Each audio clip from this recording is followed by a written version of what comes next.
কি তাও পারিনি এখনো 14,000 টাকা আমার না চাই। আবার স্বপ্নে দেখাইছে আবার একটা মেয়ে আছে আমার, বিয়ে দিছি। ওই মেয়ে না আমাদের কাকু হোক কিছু হোক থাকে ইস করার সাথে এই লোক দেখালে রক্ত বেড়া যাচ্ছে। তারপরে এত বড় ফুলে উঠে গেল দাম দিয়ে ওগুলি থেকে এই ভান্ডারপুর থেকে বাচ্চা মারা গেছে। 6 রাত কামড়াইছে, মানে বেলা 12টা পর্যন্ত জীবন ছিল। তারপরে যে ফুটু কবিরাজ আর একটা আবির বলে নাম দিয়ে আমাদের পাড়াতে এখানে এই দুজনেই খালিয়া করছে। এখন স্বপ্নে দেখাইছে মানে সবাই দেখাইছে যে ওই যদি গান না দিই তাহলে আবার একটা বাচ্চা নাহলে আমাদের কিছু হোক। বলেছে যে গান না দিলে তোমাকে আরেকটা এরা জীবন নিব। এই যে পদ্মা সাপ সাথে সাথে মেডিকেলে কেন নিলেন না?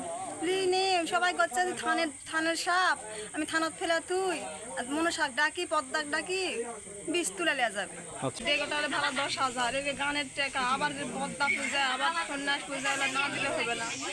গানের সময় ওই সাপটি বাড়াইছিল বুঝছেন, বড় সাপ। ওই সাপ আমরা দেখি তখন এত বড় একটা বিড়া পাকাইছিল।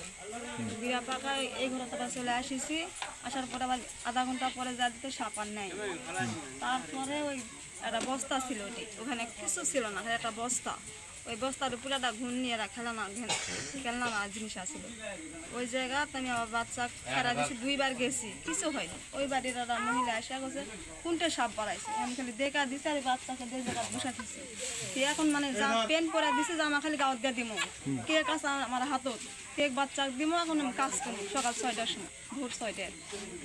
তখন ওই বাচ্চা কখন আমার পিস দিয়ে গেছে ঘরের ভিতর, যাই কছে আম্মু ইস করার সাথে এই লোক দেখালে রক্ত বেড়া যাচ্ছে।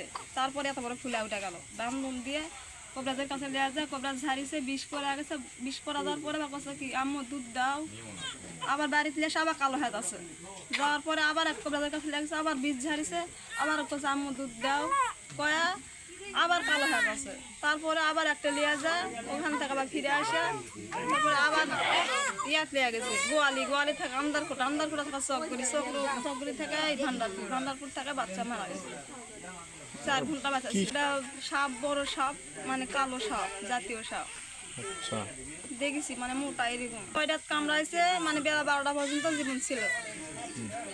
তারপরে মারা গেছিলাম আগে আমাদের এই পাড়াত থেকে গেছিলাম খুঞ্জারপুর থেকে আন্দারকোটা থেকে পাটনা থেকে চকগড়ি থেকে আবার গোয়ালি থেকে বাড়ি। মানে এতগুলো কি এগুলো কি হাসপাতালে গেলেন না কোথায় এগুলা? কবিরাজের কাছে গেছিলেন? কয়টা কবিরাজ দেখাইছেন?